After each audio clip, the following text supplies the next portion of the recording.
So I don't know if anyone has noticed, but there have been no NHL games that have been played in the last week or so. And there won't be for a little bit because of the Four Nations break. And one thing that I did last year during the All-Star break was I took a look at each division, kind of evaluated the teams, and, kind of talked about the current state of that division. And we're going to do that today in a 4-video series that will upload simultaneously. So let's just jump straight into it here with the Pacific Division. The Pacific is, while I think it is the weakest division of any of the divisions in the league, I do think that it is slowly getting a lot stronger. And I think that it has just been incredible to watch all of these teams play out. You actually have 5 teams who are above 500, which is very rare for the Pacific Division. Or, I'm sorry, 6 teams. So that's even more rare. But let's just jump into it here with the Edmonton Oilers, who have the tiebreaker over the Vegas Golden Knights for first place in the Pacific Division. The Oilers have a record of 34-17-4 for 72 points. They have a .655 points percentage, and they are 4th in the National Hockey League. Now, the Oilers had a rougher start to the season, and we actually kind of saw it coming. And this time, unlike last year, nobody was worried, and we're like, yeah, they're going to be fine. They're going to come out of this okay. And that they did. They are now tied for first place in the Pacific Division. Again, a lot of that is with Vegas struggling. One of the biggest things that they struggled with last year was just they could not keep up with Vancouver. They damn near caught them, but Vancouver obviously edged them out for that first place spot. But it seems like this year the Oilers might actually be the team that wins the Pacific Division, unless Vegas has something else to say about it. The leading scorer of the Oilers is actually Leon Draisaitl this year with 40 goals, 43 assists for 83 points. And then in net is Stuart Skinner with a record of 20-12-4 with a 2.74 goals against average and a .900 save percentage. So Draisaitl, I would argue, is probably top 3, maybe even top 2. Some would argue in Hart voting. He has been a very effective player for Edmonton this season. We know that Draisaitl can get to a whole nother level when he is healthy and playing really good. And that is what we've seen so far from him. So, yeah, I'm really looking forward to seeing what the Hart race does amount to, because I do think that Draisaitl is a very talented player and might damn well win the thing, to be honest with you. And then for Stuart Skinner, there was a lot of criticisms of, he may not be the greatest goaltender. I just think that he's inconsistent. That's my honest opinion. I think he is a good, solid goaltender, but just really struggles with inconsistency in his game to really make him one of those top-end goalies in the league. And again, I think that in some games he looks absolutely incredible, and in other games he just looks garbage. And I think, again, he still is a little bit young. The Oilers maybe threw him in there a little bit too fast. But again, I wonder if, in this year's playoffs, if the Oilers do, end up bowing out early, maybe they do try and get another goaltender that isn't Skinner as the starting goalie. And it makes me wonder there, maybe they'll go down that road again. We've been hearing rumors of John Gibson for literally lifetimes. There's other goalies in the market, too, that they could go out for. But overall, we'll have to really see there where that goes. But, yeah, again, the Oilers, the rest of the way is definitely going to be a little bit interesting. They kind of have an average schedule. They're ranked 14th in hardest strength of schedule, which, by the way, if you're wondering, is based off of the divisional placement of their opponents that they're playing for the rest of the year. So they don't have that bad of a ranking. I think that they still have a very solid schedule, and they obviously are a really good team. And I think they will honestly be okay in a sense. They will be fine. And you're getting into the point where really is the grind of the season. I think they'll be happy with the fact that, players like Draisaitl, the vast majority of this team, I think honestly everybody except for McDavid and maybe Hyman is they're all getting rest. So again, I think that that's very good for this Oilers team, and you need that rest. But as well as that too, so is every other team in the NHL. A lot of them are getting rest as well.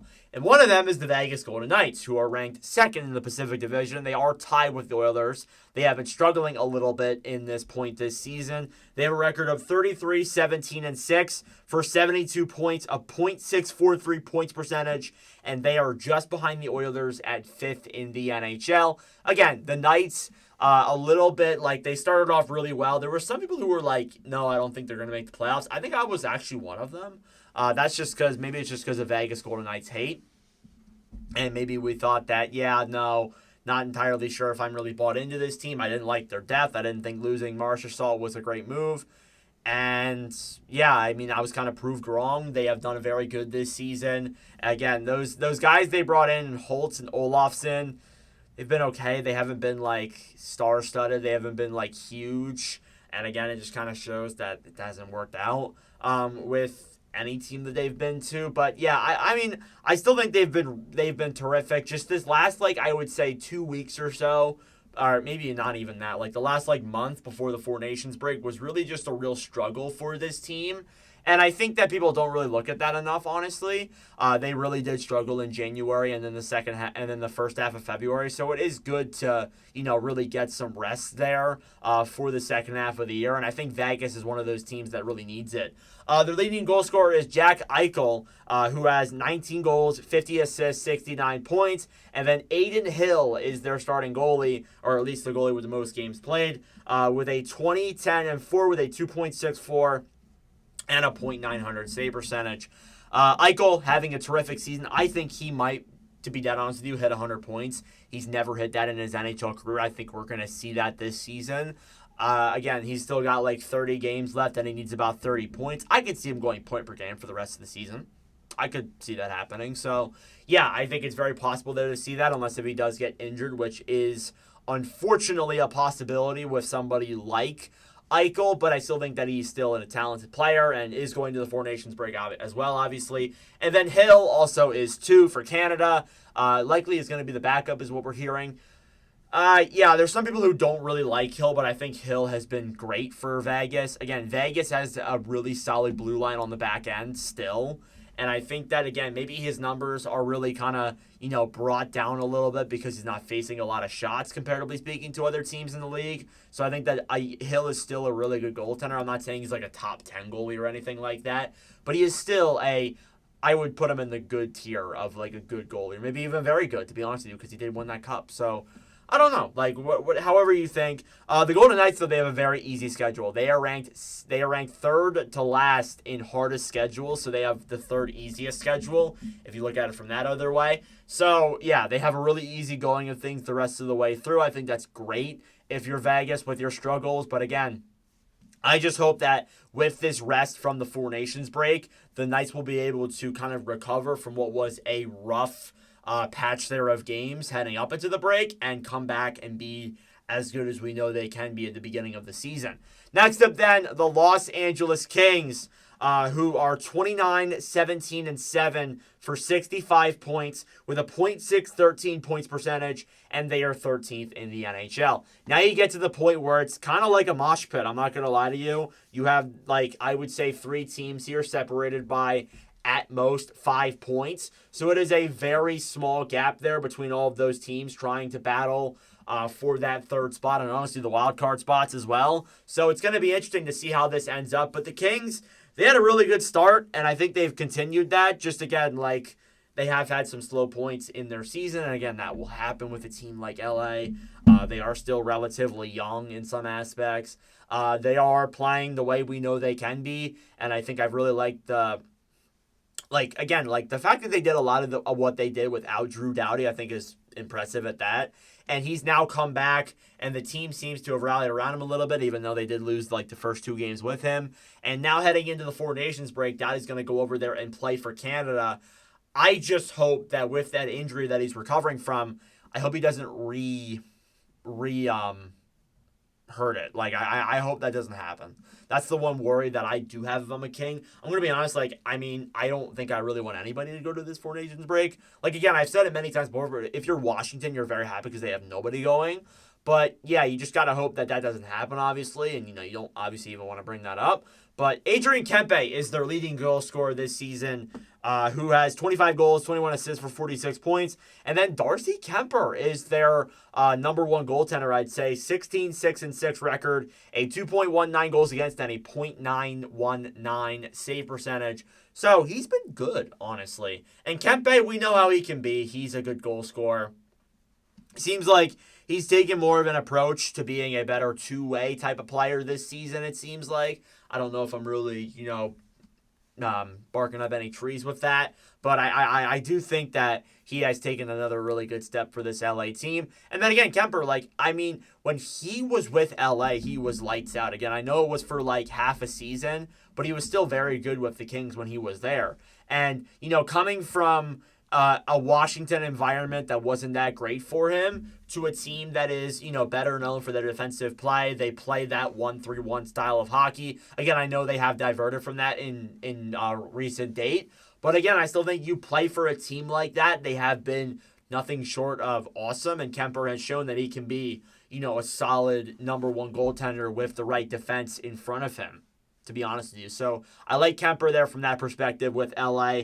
The Kings are 12th in hardest strength of. I was looking at Vancouver there. They are 12th in hardest strength of the schedule. So again, they do have one of the harder ones of any of the teams we mentioned so far. But still, they still have a really good team. I think they will still be okay. They're out of that really rough stretch they had. I remember last year, I think it was January, where they were just terrible. And now they have kind of really pulled out of that and have been, still good the whole way through, which is good to see, honestly. So, yeah, that was something that I was looking at there with the LA Kings. Moving out of the divisional spot is the Vancouver Canucks, who are just 2 points back of the LA Kings. The Canucks with a record of 26, 18, and 11 for 63 points with a .57 3-point percentage, and they are ranked 14th in the NHL. Yeah, for Vancouver, they had a lot of struggles this season. I think you got to give a lot of credit to the extra overtime points, because otherwise, I don't know if this team would be in that close to contention right now, if we're being honest. Again, they do have a lot less wins than other teams above them, and even some teams below them. So, yeah, you got to look at that from that perspective. I think that Vancouver, with the departure of JT Miller, actually has been better, well, which is something that we really looked at. They really struggled in that point, in December and early into January. But ever since the Miller trade, I think they're damn near undefeated. So I think that is great to see if you're a Canucks fan. And, yeah, maybe Miller was the problem. But, again, I don't know if Pettersson's been to the level that, I'm happy with, because even though you have been better, Miller has been outproducing Pettersson since he's left. So I don't know. Anyways, Quinn Hughes is their leading goal scorer with 14 goals, 45 assists for 59 points, and then Kevin Lankinen with Demko not being in net, a lot of the season. It's given Lankinen the opportunity to play. And so far this year, he has a 19-8-7 record, a 2.53 goals against average, and a .905 save percentage. Yeah, he's been good. Again, he hasn't been the Demko level that we have seen from Demko. I think Demko has kind of gotten a little bit better since coming back from injury, but now he's apparently hurt again. It'll never end. But yeah, again, I think that for Lankinen, he's come in, and under the circumstances, I think he's been good, to be honest with you. And then for Quinn Hughes, again, just the immense value that he brings to that roster and the amount of, assets that he brings. Again, he is great on both ends of the ice, scoring offensively, great on the back end. He carries that team, and that's the reason why he probably missed the Four Nations, was because, he is injured and he is hurt. And I think that for Vancouver, you want him to recover, because the next half of the season is going to be very interesting for them, because they aren't necessarily in a big cushion either. They do have ground on the teams below them, but not a ton. Not as many as you would like to have. So I don't know. It'll be very interesting to see what comes of that. But regardless, the Canucks had the 23rd hardest schedule, so they are on the easier end of things. So that's got to be good there if you're Vancouver. Again, you have I'd say, an easier path down the second half of the year. And I wonder what they're going to do with the deadline. I think they might have room for more. They might have room to do more things. I don't know. We'll have to see. We'll have to see there with Vancouver.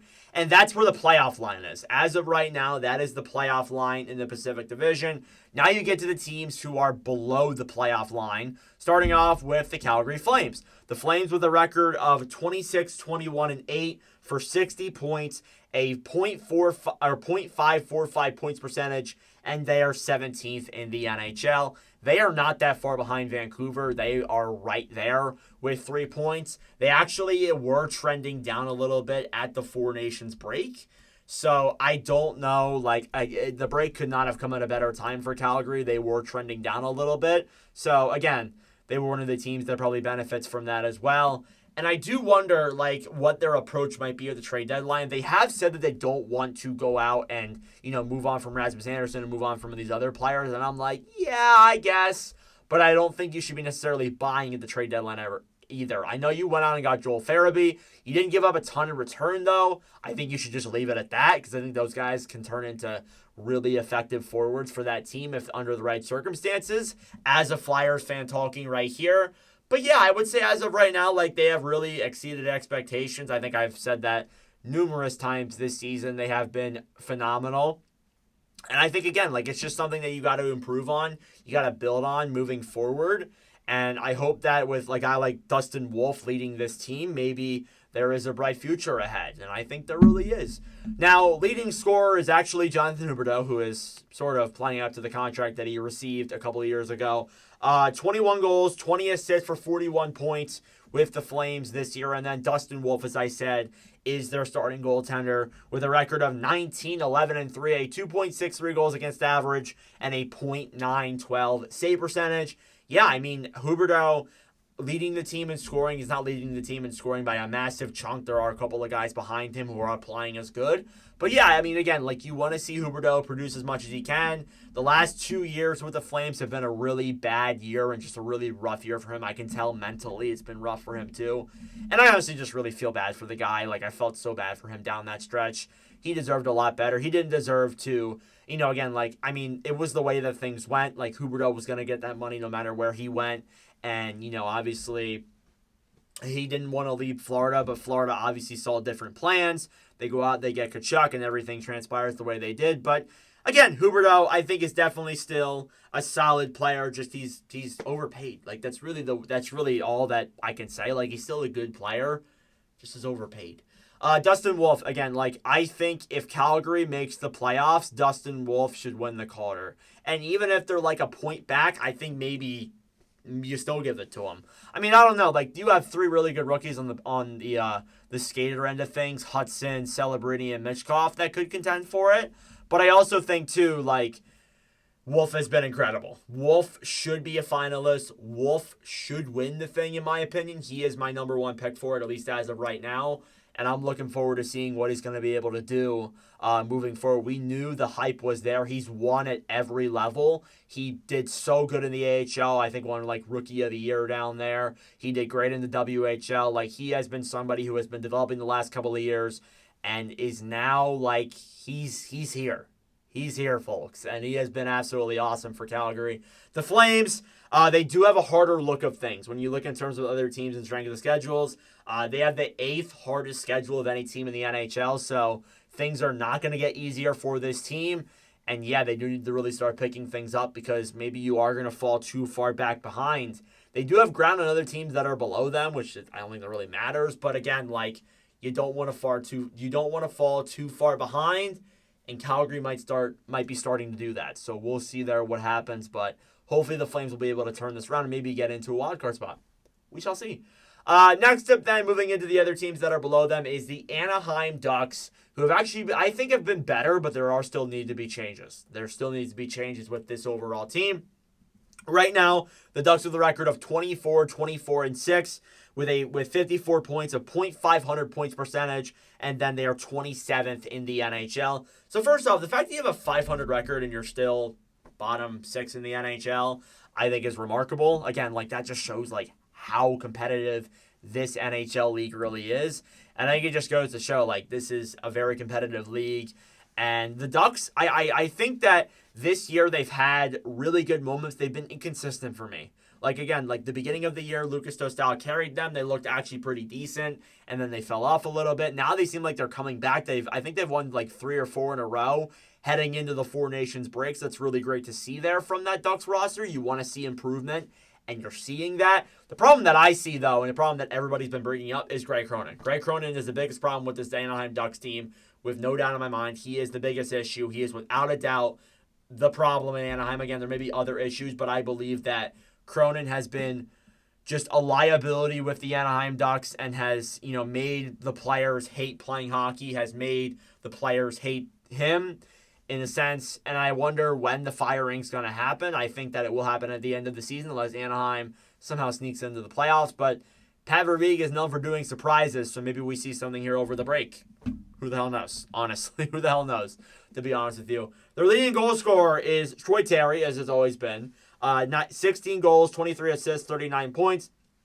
And then Lucas Dostal is their leading goaltender with a 15-13-4 record, a 2.86 goals against, and a .911 save percentage. Terry, again, we know Terry can play at the level that he's been for the last few seasons. We've watched the Ducks build up and up and up and up and come closer to a contending team. And I think we've seen Terry get better and better as well. Again, this year has not been that great for him. Points-wise, he's had better seasons, but I still think he is probably the best player in Anaheim if we're being honest. So, yeah, I love Terry from that perspective. And then Dostal, again, has proven that he can be the starting goaltender. He can be that guy moving forward. We saw it in the World Championship this past summer. We saw it a little bit last season. I think we're really starting to see it. Like, he is going to be their starting goaltender. He is going to be their goalie of the future.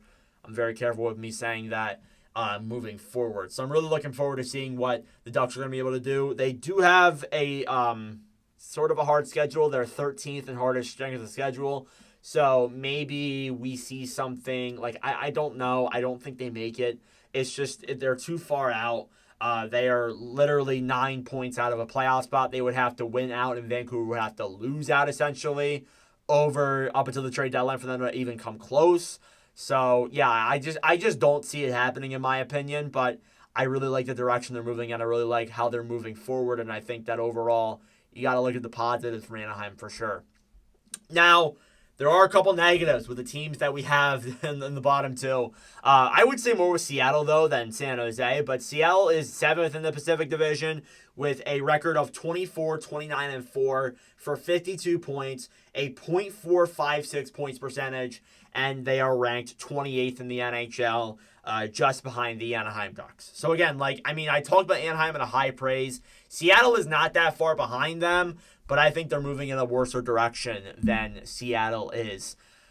Everything that Ron Francis has done, and I've said this on the podcast, I've said this on other videos about the Kraken as well, everything that Ron Francis has done as the Kraken general manager, almost, I think has gone wrong. Except for the Joey Daccord signing, except for the Kakko trade, at least of recent memory, everything else has just not looked good. Like Stevenson, you wanted scoring, you bring in an assist machine, a guy that just doesn't score. Montour, I think it was an all right signing, but it just hasn't worked out to the level that we thought it was going to. Again, a lot of the trades, a lot of the signings they've made in previous years just haven't worked out either. Again, I feel like they might have thought that run in 2023 was a little bit of a mirage. There have been some positives. Shane Wright's looked really good. I think that's there too. But I think with some of these results that we've seen, I think Ron Francis should lose his job, at least in the offseason. Now, their leading goal scorer is Jared McCann with 14 goals, 28 assists for 42 points. And their starting goalie is Joey Daccord, as I mentioned, with a record of 19-14-3, a 2.49 and a .916. So again, McCann has been a solid, underrated two-way forward for a very long time. Got some recognition there in Seattle. And then Daccord. I've been trying to say it right because I've said Daccord for years, but it's Daccord.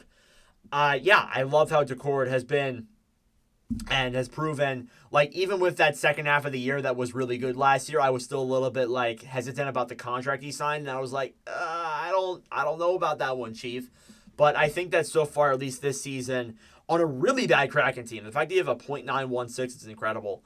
And then Grubauer was the other one that I want to talk about too. He has been horrendous this year. He is in the minors. That's another signing that flopped by Ron Francis. Again, like I said, I think he should be fired. I think a lot of the moves he's made has been terrible. I don't think he's had a lot of good ones. The Kakko ones worked out good. Again, drafting Shane Wright was a steal, but you kind of got that handed to you. You didn't do anything to make that happen. And again, I just think a lot of the ones they've done have not worked out, at least in recent memory, in my opinion. They have one of the harder schedules too, which does not make things easier. They are fourth in strength of schedule, so they have a really hard time coming up, and things are going to get a lot worse. So maybe we do see them like fall down and to the bottom three, and maybe they do get like the second or first overall pick. Maybe that could really benefit this team, getting a guy like, James Higgins or Misa or any of those guys. Again, like I think right now they're fifth overall. So, like, by my projections, they would get somebody like Victor Eklund or Roger McQueen or anybody like that, barring any massive drops. But, yeah, I don't know. Like, Seattle just is not in a good spot right now. I don't think they will be moving forward. It seems like there is, like, no sense of direction with that Kraken team. I think they need to move on from some of their older veteran players and maybe bring in some more youth. But that's just me. Who knows? And the final team that we have to cover here is the San Jose Sharks, who are dead last in the NHL. Dead last in the Pacific with a record of 15, 35, and 7 for 37 points, a .325 points percentage, and obviously they are 32nd in the NHL. While I do think that them being last is a big negative, of course it is, there are positives. It seems like this team on ice product has gotten a lot better. Even in the standings, they're still last, but they have won a lot. They have won a couple more games than they did at this point last year. Like, they are very clearly better with the guys in Celebrini, with the guys in Smith being here. It just seems like all around a fun roster. It seems like a fun team to watch. I have really enjoyed it from a fan perspective. Again, I don't get to watch a lot of San Jose games, but the ones that I do get to, I've really enjoyed the way these two guys have played, and it's been a lot of fun. And I think that overall, you just gotta wait and gotta be patient moving forward and see where this team goes. Their leading scorer is Macklin Celebrini, 17 goals, 23 assists for 40 points. And then Alex Georgiev is the goalie with the most games played. Again, I know Blackwood was there for a little bit, was traded midseason. It's been one of those years. But Georgiev, 10 and 18 with a 3.66 and a .875. Again, we brought Georgiev there for one reason, to tank, and that's what he's done. But Celebrini, I think, should be second or third in rookie rankings. Again, Wolf, I think, is one of those other guys in that division too that has been great, as I mentioned. But yeah, Celebrini has been remarkable. Again, like, the hype is there. The hype, I feel like he looks even better than some of the guys that we thought were better than him, honestly. Like, we thought last year's draft was pretty weak, and we thought Celebrini was he's good, but he's not that good. Like, we just had Bedard the year before. And it seems like with Celebrini, now he might be better than Bedard. I'm not saying that he is. Still a lot of time, but I don't know. This kid looks pretty damn good. All right, well, that is it for the evaluation on the Pacific Division. Let me know your thoughts in the comment section down below. This is overall a very fun division. If any of the other divisions are going to be like this is going to be a long freaking series. But let me know your thoughts down below. Thank you guys for watching. If you enjoyed, make sure you like the video down below. And please do consider subscribing to join the community that we are building here. We have done a lot of good videos over the last couple of months. Again, looking forward to the future, looking forward to things that we're going to be able to do. But anyways, that's it for me. Thanks for watching, and I'll see you guys in the next video.